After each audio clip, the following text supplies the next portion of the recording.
So I want to talk a little bit about insanity. I've mentioned this word, and you've heard us ask in step 3 to be restored to sanity. So to say someone is insane can seem very intense. You imagine someone walking around on the street who might be talking to themselves with hand gestures, making no sense, or assume that they have some sort of mental disorder. But I was living a life of insanity until I hit my breaking point, which said, I can't live like this anymore. That's how I remember feeling. I can't live like this anymore. I was completely and utterly consumed by fear. Fear was the root of everything, and still is sometimes. I am not healed. This is a progressive journey. This is not a one thing fixes it all.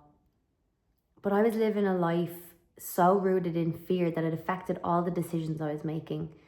It meant I was overthinking, over-preparing, projecting, trying to control things, trying to fix and manipulate the outcome of things. I thought that I knew everything.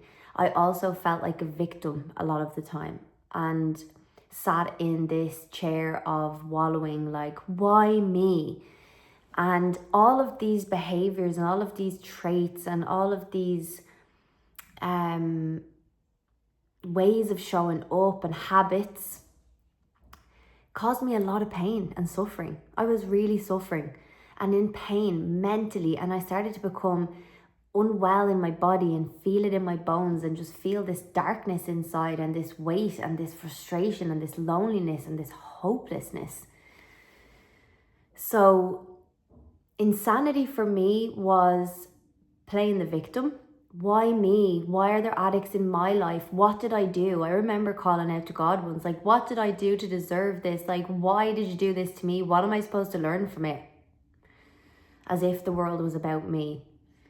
I was so afraid of the unknown and the uncertainty of tomorrow that I would overthink and believe that if I thought about something enough, I would be able to prepare for whatever happened, or I'd be able to somehow change it. Worrying about work, partners, family, friends, situations, all in the future. If I just think about every possible outcome, then I'll be prepared for it. Have you ever met up with a friend and you've already mentally prepared and rehearsed all the lines, so when you do meet them, you're not even in presence with them, talking to them? That's insanity. That is not normal or healthy, but it's a habit that we form to survive. It's the same with the past. I used to ruminate on the past and reflect on the past and sit up at night in my bed at 2 a.m. going around, now what if I had said this differently? What if I did that? And he said this and then she did this, and what if they went there? It's over. It happened. That's over. So if you're focused on the past, it's insanity. Another thing was this sense of righteousness where I believed, like really, really believed, and sometimes still believe, that I know best, and that if people just did things the way I wanted them to, everything would be fine.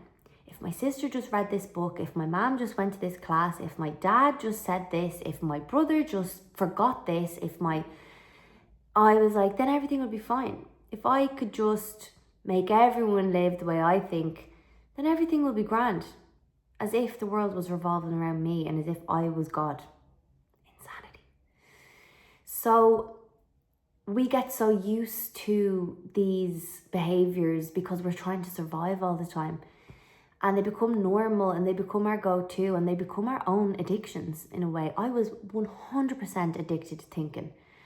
100%. And it started to hurt my head. But I got so reliant on it, and we get so familiar with these things because we think they're helping, and it's really just the ego trying to stay in a circle, in a loop. And we forget that we actually don't have any control and that something outside of us is running the show. So to fight against that is insanity. It was the same way when my sponsor asked me, do you think you're more powerful than God? Do you think you're more powerful than whatever it is that you believe brought you here? And I was just so humbled and thinking, that's a pretty insane thought.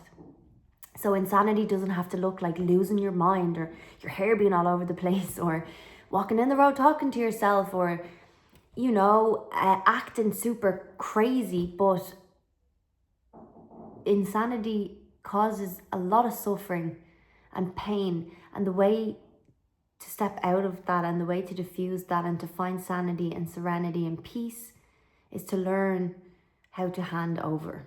I'm still learning how to hand it over and how to rest in the trust that we are not in control.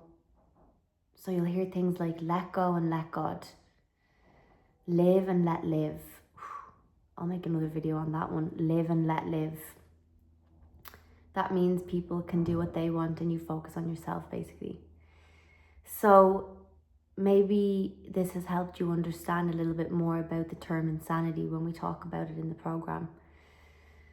And I hope it helps.